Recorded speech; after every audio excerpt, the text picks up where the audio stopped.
Hello everybody and welcome back to another video here on the New England Sports Nation YouTube channel here on YouTube.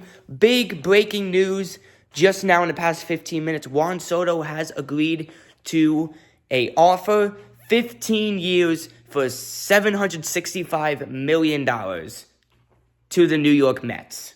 He was on the Yankees and now he is on the Mets. So, as you know, if you've been a subscriber here on the channel or watched or just been here in general for a while, you know that it's called New England Sports Nation, so I'm a Red Sox fan. And there was some speculation that a small chance that Juan Soto can go to the Red Sox for 15 years for like $700 million, and obviously that didn't happen. And I honestly did not want that to happen because if the Red Sox did that, and this goes for any offer that a team does to a player, any team, any player at any time, the risk a team is taking in any sports, it's not just baseball, in any sport, on any team, if you're signing a player for 15 years for that much amount of money, because if you sign a player for 15 years, 15-year deal, it's 90% of the time, it's a really good player, and Juan Soto is a really good player, and you're spending that much money on that for just one player, and, you know, with the Mets, it's how should I word this? They surprised a lot of people in the postseason. I know that. They got to the NLCS. Nobody knew that.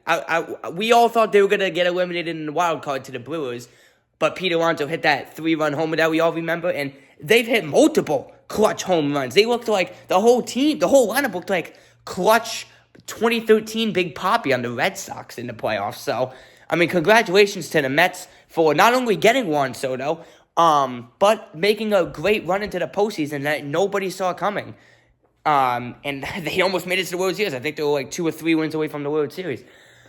But about Juan Soto and the Mets, the risk that you're taking for any sport, for any player, for these kind of contracts is, you know, what happens if he doesn't play to his full potential?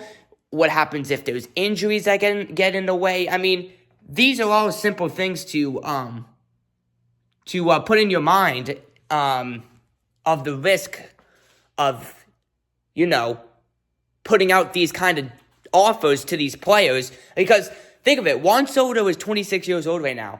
And if he goes throughout his whole entire contract, he will be 40, if my math is correct, because sometimes it's not. He will be 41 years old at the end of his contract. So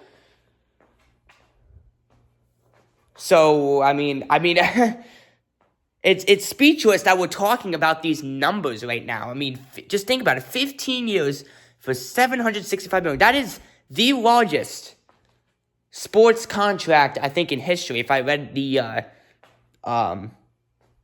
article correctly. So, I mean, it's pretty much speechless. So, I mean, wow. And like I said, I did not want the Red Sox to do what some people wanted to do, is to sign Juan Soto for 15 years and stuff. Because the Red Sox, the hitting is not the main problem. I mean, the Red Sox have problems everywhere. They can't make the playoffs anymore every year. So it's mainly the pitching for the Red Sox. And the Mets, I'm not trying to trash talk the Mets because they got Juan Soto. I actually support the Mets most of the time because I watch New York Rangers. Definitely go check them out. Mets, Yankees, and Rangers fans. I'm not trying to talk trash to the Mets here, but the Mets are not too far off from what the Red Sox have problem with. I can't speak because it's late at night. Sorry. I just want to make this quick video because this is breaking news and it just happened. And everybody was waiting on who Juan Soto was going to sign with. So, but like I said, the Mets are not far off from the Red Sox problems, which they kind of have the same problem as the Red Sox. I feel like the Mets pitching needs to change faster and more than they're hitting. Because yes, there was speculation that Pete Alonso could leave. I never even saw one. We're in December now, so it's been a little over a month since the World Series. So, what was I gonna say here? I forgot what I was gonna say. Dang it! Oh yeah, Pete Alonso. So the hitting, I think the Mets hitting is better than the Mets pitching, and I would say the same thing for the Red Sox. The Red Sox hitting is better than the Red Sox pitching. So for the Mets to do this, if I would give a number from one being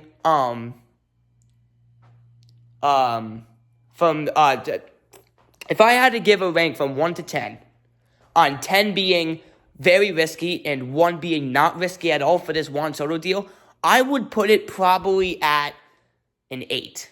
8 out of 10 for a very risky deal. And it's just because of, I feel like the Mets pitching needs to improve more than the Mets hitting. Because the Mets have these sleeper hitters, which I mean, what I mean by that is that people don't know them much, but they hit pretty well. So underrated hitters. Like, Marte hits the ball quite a bit well. JD Martinez, I know he's kind of old and he's been in the league for a long time, but he can still hit the ball pretty well. We've seen it in the playoffs. What's that guy from the Brewers that the Mets got? Was it Jesse Winker, I think his name is? The big lefty power hitter when he sent like a 450 moonshot down the line in the playoffs against the, I don't know, I think it was the Phillies in the NLDS. So, but I feel like like I've been saying 5 times, I don't want to sound like I'm trash talking the Mets because they got Juan Soto and I'm jealous and everything, which I'm not. Like I said, the Red Sox, I didn't want the Red Sox to do it. It would have been, when you sign these kind of contracts, there's a great sign to it and there's a bad sign to it. The great part of it is like, yeah, we got this awesome all-star player, World Series winner for 15 years on our team. The bad sign of it, and I'm pretty sure there's 2 bad signs to this contract. One of the bad signs is, again, this could happen to any player on any contract, that something could happen to Soto, like an injury, or he just doesn't play to his potential, like I said, I think earlier in this video. And the other bad sign is, what was I going to say? The other bad sign could be because of because I feel like the Mets hitting, the Mets pitching should be, is more priority to the Mets to fix. I really hope this is making sense, you guys. It's like 11 o'clock at night, so I'm trying to make this video at 11 o'clock at night. So I think that's really all I got to say about it. I mean, I didn't even think this video would last 8 minutes. I think I said earlier in this video would be a couple minutes. It turned out to be like over 8 minutes. So, I mean, I could talk about this all day, but I can't do it at 11 o'clock at night because my sentences don't even make sense. And yeah, it is what it is. So let me know what you guys think about it. In my opinion, if I had to give a quick summary about it, I would say congratulations to the Mets for getting him. And then I would also say, just keep in mind about, what could happen. Because, again, from 26 years old to 41 years old, that's insane. That's insane.